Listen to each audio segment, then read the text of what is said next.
जो कच्चे कर्मचारी हैं पक्के हो रहे हैं, उनका काम रुक गया था। को बहुत ज़्यादा ज़रूरत है, शादी है या फिर स्थिति ठीक नहीं है मेडिकल ग्राउंड पर, क्या ऐसी स्थिति में वो एरिया ले सकता है अपना? जो छूटे हैं वो तो ऐड होंगे, लेकिन इनमें से कोई माइनस नहीं होगा। नमस्कार, आप देख रहे हैं जेएनएन न्यूज़ में राजेश्वर चौहान। सिविक सेंटर हूँ और सिविक सेंटर जब आना होता है तो यकीन मानिए जो एमसीडी कर्मचारी हैं उनके लिए कुछ बेहतर खबर ही होती है।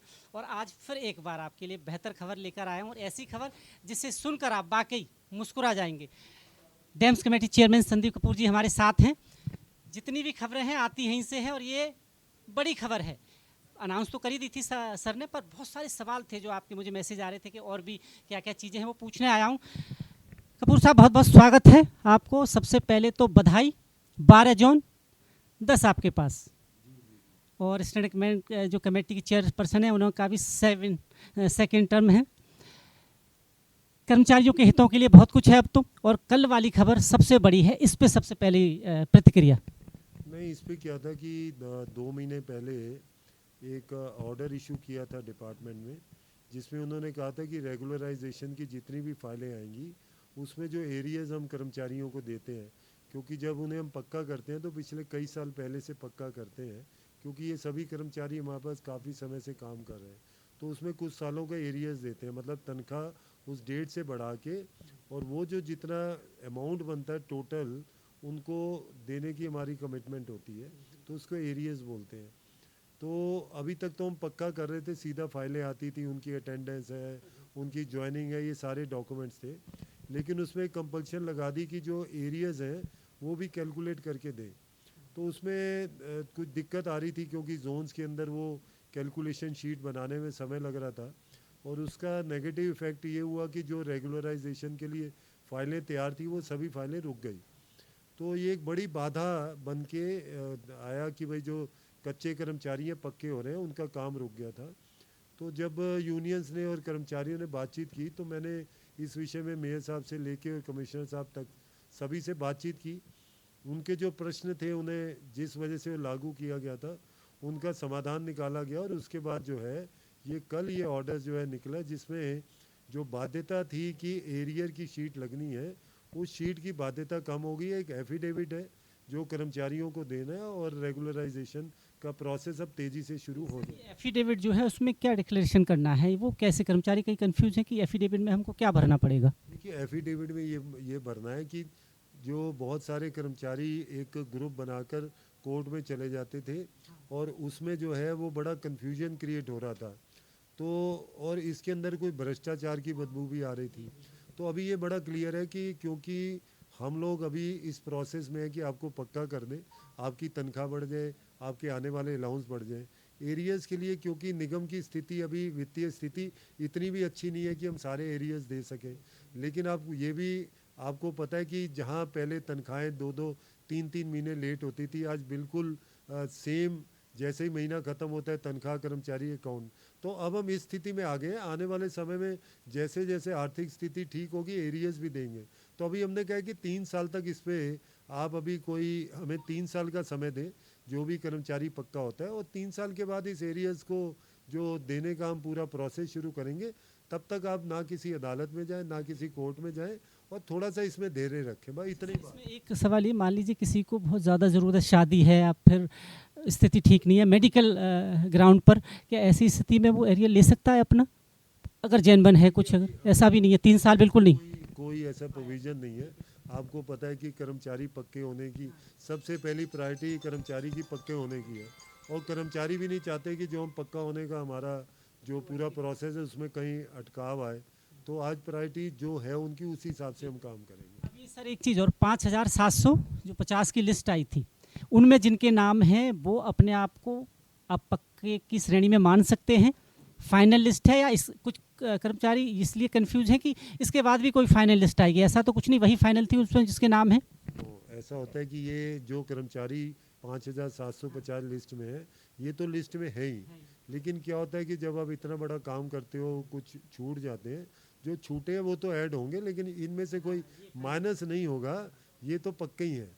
ये तो अच्छा सर, एक और सवाल ये है कि जो मेडिकल कार्ड का मामला था वो अभी तक लोगों के पास नहीं पहुंच पा रहा है, मिल नहीं पा रहा है। क्या अब इस पर तेज़ी से काम हो रहा है ताकि उनको मेडिकल की जो सुविधाएं वो मिल जाए, जो कार्ड था उनका कैशलेस वो मिल पाए? देखिए, अभी आपको पता है कि दोबारा से संगठन के गठन की सारी प्रक्रिया चल रही थी, जिसमें जोन चेयरमैन्स हैं, स्टैंडिंग है। तो एक तरीके से 31 मार्च तक जो थी ये कमेटियां थी, उसके बाद से कमेटियों की मीटिंग भी नहीं आप ले सकते, ऑल दो चेयरमैन्स हैं अभी। तो प्रोसेस में कहीं ना कहीं ढिलाई आई थी, हम भी नीचे उस हिसाब से नहीं पूछ पा रहे थे। लेकिन पॉलिसी एकदम क्लियर है, पॉलिसी में कोई दिक्कत नहीं है। इम्प्लीमेंटेशन में जो प्रॉब्लम थी उसको हम दूर करेंगे और जल्दी से जल्दी इन सबके कार्ड बना के इनको कैशलेस मेडिकल की सुविधा कईयों को मिल रही है, जिनको नहीं मिल रही है उनको भी दिलवाई जाएगी। जौन सबसे बड़ा मामला था सर, आपको याद होगा, नॉर्थ सादरा वाला, जो पोस्टिंग को लेकर, क्योंकि अब जो अध्यक्ष थे वो भी आ गए नए लूथरा साहब, तो अब इस पर और तेज़ी से काम हो रहा है क्योंकि लोगों को पोस्टिंग मिल पाए, वो उस सरकारी नौकरी का आनंद ले पाए, क्योंकि बहुत समय हो गया है। इसमें चेयरमैन साहब से बात हुई है, लेकिन इसमें ज़्यादातर काम तो क्योंकि जो अफसरों को करना, जिसमें डीसी, एसी और पूरा नीचे का स्टाफ है, उसमें वह वैकेंसीज़ की भी बात है। इस पर एक मीटिंग मेरी कमिश्नर साहब से हो चुकी है, डीसी से मैं अलग से मिल के आया था। लेकिन अब दुर्भाग्य से जो डीसी है उनकी ट्रांसफ़र हो गई है। तो मुझे लगता है कि नए डीसी के आने के बाद इस प्रोसेस को तेज़ी से लागू करके जो इश्यूज़ हैं वो सारे कैप्चर्ड हैं। उन इश्यूज़ का हमें पता है, उनका सलूशन भी मोटा मोटा डिसाइड हो गया। तो अब एक बार डीसी ज्वाइन कर लेने तो इस प्रोसेस में आगे बढ़ेंगे और जो राहत देनी है कर्मचारियों को देंगे। जिनकी ज्वाइनिंग है वो करवाई जाएगी, नई फाइलें आनी है वो करवाई जाएंगी, कैशलेस मेडिकल वो भी करवाया जाएगा। सर, हर बुधवार को आप बैठते थे, ये प्रक्रिया अभी फ़िलहाल बंद है या चालू होगी दोबारा? क्योंकि लोगों की शिकायत है कि काफ़ी उनकी प्रॉब्लम्स यहाँ आपसे मिलने से दूर हो जाती थी। अब क्या, कब से बैठना शुरू करेंगे उनकी शिकायतें सुनना? क्योंकि क्या था कि इन कमेटियों का कार्यकाल ख़त्म हो गया था। एज ए चेयरमैन ज़रूर हम बैठे थे, तो इनके इश्यूज़ को रिजॉल्व कर रहे हैं। तो एक बार ये सारा डिसाइड हो जाए अगले 10-15 दिन में, तो इस प्रक्रिया को दोबारा शुरू करवाया जाएगा। सर, आम आदमी पार्टी हमेशा आपको घेरती है दिल्ली के लेवल पर आपने पता नहीं वीडियो देखा या नहीं देखा, पंजाब का मामला है। पंजाब में सफाई कर्मचारी अपनी मांगों को लेकर प्रदर्शन कर रहे थे। पंजाब पुलिस के डीसीपी ने महिला सफाई कर्मचारियों को, वीडियो अगर आप को मैं दिखाऊंगा, देखा होगा तो विचलित कर देता है। वो भी डीसीपी आपका अधिकारी, और वो कोई ज़्यादा लोग संख्या में नहीं थे, बस वो अपनी मांगों को लेकर प्रदर्शन कर रहे थे और सरकार खामोश है वहाँ पर बिल्कुल। जो मान साहब हैं खामोश हैं, पर जब बीजेपी पे कुछ यहाँ होता है तो घेर लेते हैं तुरंत। इतना बड़ा मामला हो गया ये। क्योंकि आम आदमी पार्टी वो खुद ही अपने आप को अराजक पार्टी बोलते हैं, और कैसे 10 साल दिल्ली की जनता ने झेल कर उनको यहाँ से भगाया, वो अपने आप में एक पूरी कहानी है। और मुझे लगता है कि ये पार्टी जिस आंदोलन को लेकर आई थी उसके विपरीत काम किया, इनका व्यवहार, इनका आचरण, और जो लोगों को लेके चलना था बेवकूफ़ बना के गए। तो सफाई कर्मचारी तो ऐसा कर्मचारी है जो बेचारा दिल्ली सबसे पहले सुबह उठता है, सफाई करता है, हम लोगों को स्वच्छ वातावरण देता है। तो अगर उनकी कोई भी मांग है उस पर विचार करना चाहिए। नहीं हो सकती तो पोलाइटली, हम भी सब मांगे नहीं पूरी कर पाते, लेकिन एक आपस में व्यवहार है, एक आपस में आचरण रहता है, उसे तो कम से कम उसकी शुद्धता रखनी चाहिए। लेकिन आम आदमी पार्टी उस स्तर से भी नीचे गिर चुकी है। आज छात्रों को भड़काना, उनको हिंसा के लिए उकसाना और उन पे मुकदमे लगवाना, यही इनका काम रह गया। तो मुझे लगता है कि दिल्ली और देश की जनता इस पार्टी के चरित्र को पहचाने और इनको जो दिल्ली से उखाड़ के फेंके, आने वाले समय में पंजाब से भी, पंजाब की जनता जो परेशान है इनको भगाएगी।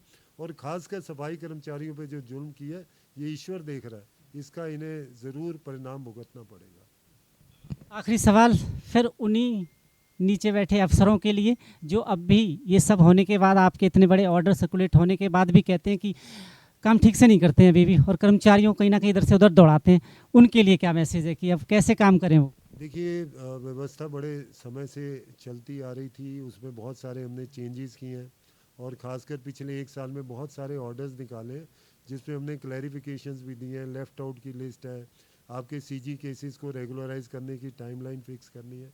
ऐसे बहुत सारे ऑर्डर्स हैं जो हमने निकाल के अधिकारियों को दिए हैं। फाइलें हमने ये देखा कि जहाँ पहले आम आदमी पार्टी के शासन में 2.5 साल के अंदर सिर्फ 500-600 कर्मचारी पक्के हुए, हमने 1 साल के अंदर 1700 कर्मचारी पक्के किए।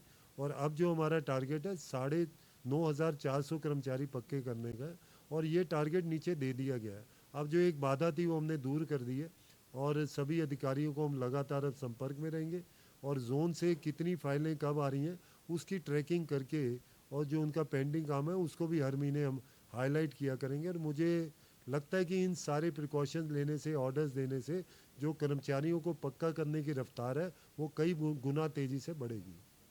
बहुत बहुत धन्यवाद सर। जी जी, आपका डैम चेयरमैन संदीप कपूर साहब थे, आपके हर प्रश्न का जवाब उन्होंने दे दिया। जो पक्के होने की प्रक्रिया थी कहीं ना कहीं, जो आपको लगता था कि रुक गई है, अब कैलकुलेशन के कैंसिलेशन से अब वो प्रक्रिया आगे बढ़ गई है और जो रफ्तार है वो और दुगनी रफ्तार से लोग पक्के होंगे। आप देख रहे हैं JNN न्यूज़ सिविक सेंटर। बहुत बहुत धन्यवाद।